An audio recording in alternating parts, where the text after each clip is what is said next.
So Dr. Dina Churchill, innovator of women's health and wellness, here to discuss the 4th episode of the Truth About Cancer series. So I've included the link above this video. Please join up. You know, this is a free documentary series. Each episode is up for 24 hours for you to view. After that, you can purchase. I think we'll learn about that as we go a little further along in the series. There's 9 episodes. Today we're at episode 4. So the first episode, we talked about the pharmacological monopoly around cancer. You know, cancer as a business and who makes money from cancer. The second episode was more hopeful, as we looked at essential oils that have healing properties for cancer. One thing I forgot to mention about the essential oils is that there's very little side effects. Not only are they cell-specific and have a bidirectional approach, elevating or decreasing with this homeostatic intelligence, but they also have less side effects than the chemotherapy. We also learned about a substance BEC-5 that's contained in devil's apple, was the name I couldn't think of my last video, eggplant, and also green pepper. So has powerful anti-cancer properties. Last night's episode, we looked at the problems and dangers with GMO. So if you haven't seen last night's video, go back. I posted a very graphic picture of what rats look like when they're fed corn that's been genetically modified. That is a lab experiment that we seem to all be participating in. And then the solutions, which would be juicing, that not only detoxifies your body, but adds in those nutrients when you're juicing with organic, non-genetically modified fruits and vegetables. Now, today's episode looks at the 2 fuels for cancer and also some other foods that can counteract this cancer fuel. They also talk about in this series ways of changing energy in your body or vibration using light, heat, and sound. I'm not going to talk too much about that other than to say we live in an energetic body. You know, our cells are vibrating. Our cell membranes actually have an electrical charge. So if you can control the energy and raise the energy of your body, it really changes your healing process. So in this 4th episode, it starts with Ocean Robbins giving his quote and feelings about the medical system and the food system.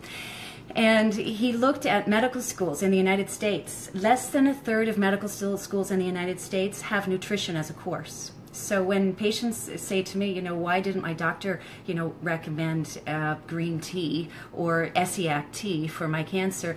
It's because they haven't been educated in that realm. So again, the onus is on you to educate yourself as far as natural health. Also the food industry, as we learned about in the other video, the genetically modified foods are really dangerous. So our food industry is not caring about the details of our health, and nor is medicine understanding the food industry. So Ocean Robbins says, you know, the food industry pays no attention to our health, and our health industry pays no attention to our food. You know, yet food, as Hippocrates says, you know, is our medicine. You know, it's the basic foundation of health. So the food industry is not caring about it. The medical industry is not caring about it. There's only one person left. That's you. So what I'm going to talk about today is showing you ways that you can empower your health and create, you know, that food system in your own backyard. So the 2 foods that fuel cancer, the 2 chemicals that fuel cancer. One you'll probably already know right off the bat, glucose or sugar feeds cancer cells. But the other one that you may not know is glutamate. Now, where do we find glutamate? Well, the most common source is MSG, monosodium glutamate. That's what you see in Chinese food, for example. But what companies have done is take MSG off the label, or they even will say no MSG, and instead they've called it glutamate or sodium glutamate. But it's all glutamate. And glutamate is a fuel for cancer cells. Where do we find this in nature? Well, foods. Certain foods that contain glutamine would be soya. What were the other foods that they suggested? Beans, black beans, and mushrooms. Those were the 3 foods that contain glutamine. So those are the things you want to avoid. Soya has other problems too. It's the most genetically modified. Also has some other chemicals that are not great for your body. So I'd avoid soya in beans and in your soya drinks. Instead, I'd focus on almond milk or coconut milk. Again, non-genetically modified, of course. So what else can I tell you? There's certain foods like flavonoids that help block this glutamate activity of feeding the cancer cells. And those foods, again, turmeric that we've already mentioned, quercetin, resveratrol that's found in the skins of red grapes, and in berries, phytonutrients or phytochemicals. What else will we talk about? So instead of, so let's look at sugar. The problem with sugar, and talking about MSG, I'll post a picture of some other words that mean the same as MSG. So when you're looking at the label and it says no MSG, you can just be sure of the other ingredients to make sure that glutamine or glutamate is not there. There is some, push right now for glutamine or glutamate to be taken as a supplement for gut repair. Based on what I've just seen in this documentary, I wouldn't recommend it. There's much safer ways of repairing your gut with probiotics and prebiotics. The glutamine feeds cancer cells. So we'll go on to sugar. Now the problem with sugars is that we want to avoid that which causes a sugar spike. So it's not so much the sugar as it is the spike of sugar that feeds cancer cells. Because we have sugar receptors on our tongue, so we're meant to eat sugar. But natural sugars from the environment in berries and fruit not only gives us nutrients, but the fiber helps prevent that sugar spike. So we get into problems with this high fructose corn syrup. Again, corn, remember, genetically modified, but it also gives us a sugar spike. And the cancer cells just suck that in and they grow. Now, we used to think that the sugar was only feeding the cancer cells. New studies show that sugar actually creates and causes certain cancers. So what can we do instead of sugar? I'll talk about that in just a second. The blood sugar, when it elevates in that spike, is picked up also by white blood cells, which are part of our immune system.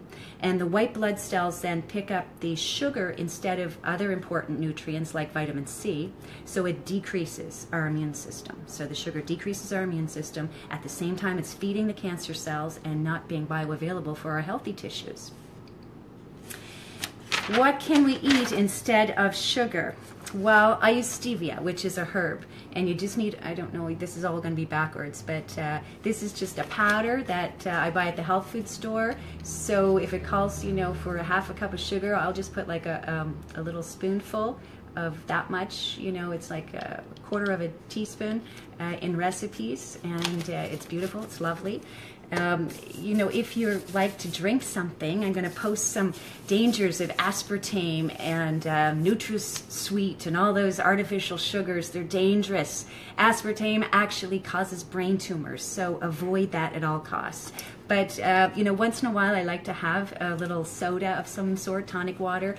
I use this product. I haven't heard anything bad about it yet. I mean, citric acid and carbonated drinks do create acidic conditions in your body. But if you must have something, this is a nice product called Zevia, Z-E-V-I-A, and it's non-GMO, no sugar, no artificial sweeteners. So the ingredients with this is carbonated water, citric acid, stevia leaf extract, and ginger extract. This is a ginger, but they also have a root beer one as well. So if you must have something fuzzy and that tastes a little sweeter, the Zevia, Z-E-V-I-A, is a product that I really love. PET scans. No, it's not really a PET. PET stands for positron emission tomography. So it's part of nuclear medicine at the hospital and a way of diagnosing metastatic processes or metabolic processes. It's again a branch of nuclear medicine where they inject radioactive sugar into your body. And they can identify where the cancer cells are in a CAT scan and in these PET scans because the cancer cells pick up the sugar. So it irradiates them and they glow and you can see them on a PET scan. It's not just sugar in your candy or your chocolate bar or, things that obviously are sugar drinks, for example. Sugar, wheat is converted to sugar. Now, I'd highly recommend this book, Wheat Belly, by, again, Dr. William Davis, who's a cardiologist. And wheat is converted to sugar. gives you one of those sugar spikes that we're trying to avoid to reduce inflammation and reduce cancer in your body. So in this book, Dr. Davis quotes a study that was done in 1981 at University of Toronto, where they looked at the glycemic indexes of certain foods. So the glycemic index is how it affects your blood sugar level when you eat it. And 2 slices of whole wheat bread or 2 slices of white bread increase your blood sugar levels more than a Mars or Snickers bar. Wheat! So here we are, you know, our dietitians in Canada follow the Canada Food Guide saying we need so many servings of wheat when it is directly related to increasing our sugar levels, which increase inflammation in our body, increase pain, increase chronic diseases like heart attack. That's why this cardiologist is writing about it. Heart disease, arthritises, and cancers. So our dietitians, some of our dietitians, may be disillusioned because their funding and their conferences are sometimes sponsored by bigger companies like McDonald's and Coca-Cola, where they're not looking at new and innovative research, and truly what's making a difference in our food supply is just genetic modification. So again, Wheat Belly, William Davis, highly recommend it. Know that wheat is a sugar. So when you want to lose weight, my dad, you know, who just avoided wheat, he didn't change his diet in any other way, didn't increase exercise, he didn't start exercise, but he lost 16 pounds in 2 weeks just by avoiding the wheat. So again, if you're trying to lose weight or if you're a diabetic, you have to avoid this. This is like liquid sugar you're eating. So instead, you know, we find other options. The gluten-free wheat is not really the best option, but I'm going to do a whole segment on wheat, so I don't want to get carried away about that in this segment. But Wheat Belly, no, wheat is a sugar that affects your health. So these other phytonutrients that, again, not only give your body energy and nutrition, but help promote these natural killer cells that kill off cancer, you know, that create suicide in cancer cells. So blackberries and raspberries and figs and cherries and red grapes and green tea and all these things, again, help promote a healthy body. We have... Oh, the other thing that was mentioned in this video I thought was nice for you farmers out there, that this particular doctor puts Epsom salts 3 times a year. So he dissolves a cup of Epsom salts in a gallon of water and puts on his plants, because Epsom salts contains magnesium, and magnesium molecule is the foundation of the chlorophyll of the plant that converts, you know, sun's energy into plant energy. So he recommends putting that Epsom salts. I thought I'd share that with you. And celery, Apigen, is the powerful anti-cancer. They say the Apigen, and there's studies to show this. I'm going to see if I can post that. The celery, Apigen, destroys 86% of cancer cells, lung cancer cells in particular. So when you're juicing, I'm going to see if I can show you my juicer here. It weighs a ton. It's an Omega juicer, but when you're juicing, you can, I put probably 4 celery stalks, a couple of handfuls of spinach, I'll put maybe a half a cucumber, some ginger maybe, and a half a carrot. Carrots is a high glycemic index, so don't use a lot of carrots, but they sweeten it up a little bit for you. But again, you can put 3 stalks of celery or 4 stalks of celery in like a 6-ounce glass of juice that you're juicing at home, and you can drink it. So you get really concentrated benefits from juicing. So again, celery is another great anti-carcinogenic substance food. And the last thing, or not the last thing, but we'll mention about sprouts and seeds. So when you're eating sprouts and seeds, you're eating a food that contains the energy to grow a whole plant. So it's a concentrated nutritional source. So this is why it's so powerful. The eggs would be the same way. You know, there's enough energy in an egg to grow a full chicken. So eggs, again, are a good source. And non-genetically modified, of course, are free-range eggs, and seeds and sprouts. Now, I mentioned earlier about alfalfa and how alfalfa is one of the most genetically modified foods, but you can grow alfalfa sprouts yourself. So I'm going to show you, this is a little sprouter that I got from the health food store a while back. And I haven't been sprouting regularly, I must admit, but after this series, I'm going to start sprouting more, and I'm going to show you how this works. So this is sort of a strainer on the bottom. You don't have to buy it. You can make up something with a plastic strainer. I got a package of seeds with it, and these are, again, non-genetically modified. These ones are lentil. But you can get broccoli seeds, you can get bean seeds, alfalfa seeds, and you just put them in this bottle, and then you cover them with water, let them soak for a while. Now this water's from my water machine, my Kangen water machine, that not only takes out toxic chemicals, like glyphosate that was sprayed over the Nova Scotia forests, but and of course our neurotoxins like chlorine and fluoride, but it also makes the water more alkaline, so I can have neutral water without it being acidic, which again, you know, disease lives in an acidic body.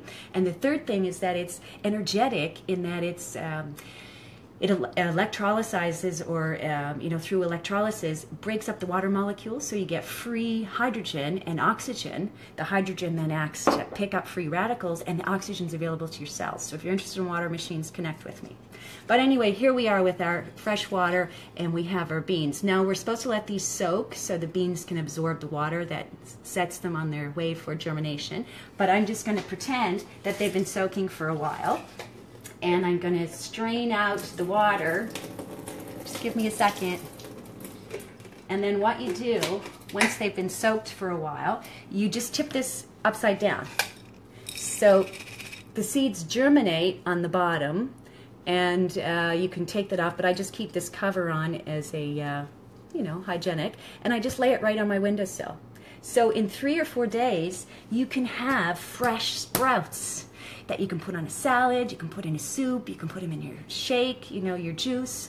I love putting them in a salad. They're just kind of crunchy and adds flavor to the salad.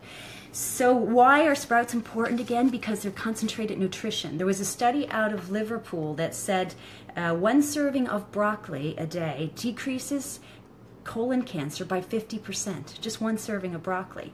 Now if you imagine broccoli sprouts having 100 times the nutritional value of a broccoli, you can imagine how sprouting, you only need a few sprouts to get that anti-carcinogenic benefit. So start sprouting today. And the other thing that this episode talks about is Chaga tea. So I used Chaga tea when I was fasting a while back instead of using tea or coffee. So Chaga tea is a nice way to, if you're looking for a hot beverage, again, to also have anti-carcinogenic properties. And green tea that we mentioned about, making sure it's non-GMO, but green tea is another, you know, warm drink instead of regular tea or coffee that actually has health benefits. But the chaga is a mushroom, is a fungus that grows off a birch tree. So it looks like little pieces of cocoa chopped up, really. And you can soak this in hot water and then strain it out and drink it like a tea. And what they say is it's the equivalent, they call it Russian turmeric or Russian curcumin.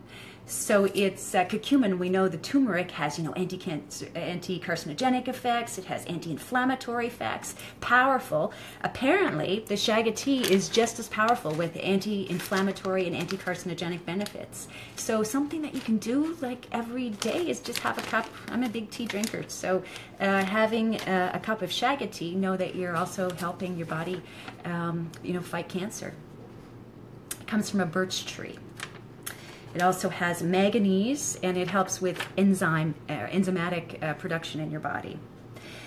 They talked about grapefruit and oranges and how it helps detoxify your body. The reason why you can't have grapefruit with a lot of medications is that it accelerates liver detox. So if you're wanting to keep the medication in your body, you're not wanting to detoxify it too fast. So better yet to kind of detoxify your liver so you won't need the medication. Aspartame we talked about. Aspartame was initially banned by the FDA because it caused tumors, and then they later brought it back in and accepted it, but apparently the studies were falsified, and they did actually cause tumors, but they cut out the tumors and put the rats back in the study. I don't know. But the aspartame, anything that's artificially made in a lab, no, it's not as good as what nature brings together for us. Chromium is a trace mineral that's now missing from our soil. So adding chromium to your diet, again, locks away sugar into our healthy cells from our cancer cells. So in this video, they recommended 100 milligrams a day of glucose-tolerant chromium. Again, in this episode, they talked about the light, the hyperbaric chambers with oxygen, hypothermia, creating heat at the surface. Heat in our body is a protective mechanism. It's our immune system. So when your child has a fever, I would keep them warm. Bringing the fever down actually slows down the body's own innate healing ability. So I don't ever remember giving my kids anything for fever. Once Dominic started to hallucinate, and I had to kind of just cool him down with some wet cloths. But the fever is helping your body. It kicks out viruses and bacteria. Healthy cells can withstand the heat, but cancer cells, bacteria and viruses can't. So you want to support a fever. So part of this cancer treatment was actually adding heat at the surface to the cancer cells. So what you have to ask yourself is, why do you want to do this? If you don't have cancer, why do you want to go through this trouble? Well, as I quoted in the first study, that every two to four people, 2 or 3 out of every 4 people, I'll get my tongue back on Monday, will have cancer. So if you don't have cancer, someone in your family doesn't have it right now, they will, unless you make changes. And do you really want to wait for cancer? This is what I was thinking to myself. If I ever had cancer, I wouldn't go through chemo, I wouldn't have surgery, I'd just go all natural. I would go fast, I would eat organic, I would, go to a clinic where I could be in a spa situation, I could get light therapy and hyperbaric and, float in a salt tank and just relax my mind and do work with my mind to keep me balanced. I thought, frig, do I really want to wait to have cancer before I allow myself that privilege of life and vitality? It's here for you now.